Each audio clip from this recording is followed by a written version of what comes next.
இயற்கை மட்டுமே நிரந்தரமானது, வேற எதுவுமே நிரந்தரம் அல்ல. மனிதனால் உருவாக்கப்பட்ட, கண்டுபிடிக்கப்பட்டன்னு சொல்லல, கண்டுபிடிப்பு எல்லாமே கண்டுபிடிப்புன்னு சொல்லுவோம். எது ஒண்ணு ஒளிஞ்சிருக்கோ அதை கண்டுபிடிக்கிறது தான் கண்டுபிடிப்பு. கரண்டை கண்டுபிடிச்சதோ, ஒளியை கண்டுபிடிச்சதோ, சப்தத்தை கண்டுபிடிச்சது எல்லாமே கண்டுபிடிப்பு தான். இருந்தது, இயற்கையில் இருந்ததை கண்டுபிடித்தார்கள் சயின்டிஸ்டை விட பெரியவங்க இயற்கை, அந்த பிரபஞ்சம், இந்த இறைவன் நிரந்தரமானவன், அதுதான் நிரந்தரமானது.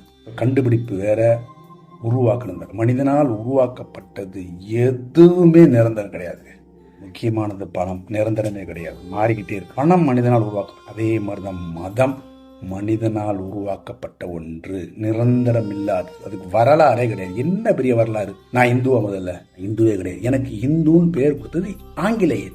யூஆர் ஆல் ஹிந்துஸ் அப்படின்னு சொல்லிட்டு போயிட்டான். இன்னும் எழுதிட்டுருக்கோம், ரிலீஜன் ஹிந்து எழுதிட்டுருக்கோம். அதே மாதிரி தான் எல்லாமே. முகலாயர்கள் வந்தார்கள், அந்த நம்பிக்கையை ஃபாலோ பண்ணவங்க முஸ்லீம் ஆனாங்க. ஆங்கிலேயன் வந்தான், அந்த நம்பிக்கையை ஃபாலோ பண்ணவங்க கிறிஸ்டியன் ஆனாங்க.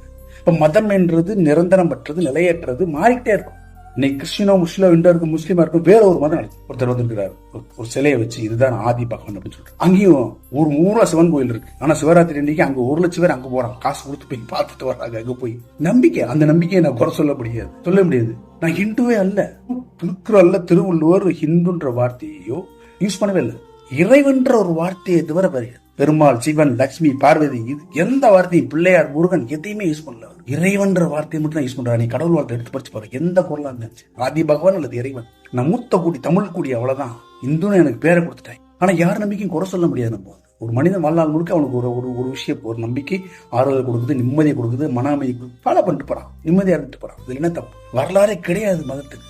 நாளைக்கு இன்னொருத்த மேற்கு தொடர்ச்சி மலையில உட்காந்துக்கிட்டு அங்க ஒரு பெரிய சிலையை வச்சு இதன் தான் கடவுள் அப்படின்னு சொல்லி இல்லையாகும் அதிசயங்கள் புரிகிறார், அற்புதங்கள் புரிகிறார், அங்கேயே லட்சக்கணக்கான போவோம், மாறி ஓடிக்கிட்டு. ஸோ மாறிக்கிட்டே இருக்கும். மதம் பண்றது வரலாறுலே கிடையாதுங்க. சில பேர் வரலாறு என்ன வரலாறு, பெரிய வரலாறு. திருவள்ளுவர் பார்க்காத வரலாறு, அவற்றை எதுவுமே பேசல. எல்லா கோயில்கள், மதங்கள் எல்லாம் உருவாக்கப்பட்டது, மனிதனால் உருவாக்கப்பட்டது. எதுவுமே நிரந்தரம் என்று, நிலையற்றது, மாறிக்கொண்டேதான் இருக்கும். பணம் உட்பட மதமும் அப்படித்தான். அதனால பிலாசபர் சொல்றாங்க, இந்த நம்பிக்கை, மத நம்பிக்கையா அலசி ஆராய்ஞ்சு பாருங்க. அந்த நம்பிக்கையை நம்பாதீங்க. அவங்க ஒரு கோட்பாடு சொல்றாங்க, அதை நம்புறவங்க, அது பின்னாடி போறவங்க போட்டும், தப்பே கிடையாது. தன்னை அறிதல்ன்ற ஒரு விஷயத்தை அவங்க சொல்றாங்க, அது உண்மையான விஷயம். பட் இன்னொரு பக்கம், இந்த மதம், இந்த நம்பிக்கை எனக்கு மனசு நிம்மதியை கொடுக்குதுன்னா அதை ஃபாலோ பண்ணும்.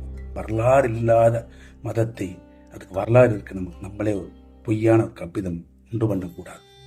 நல்ல சிந்தனை விதைப்போம், நம்பிக்கை வளர்ப்போம், அன்புடன் நம்பினார்.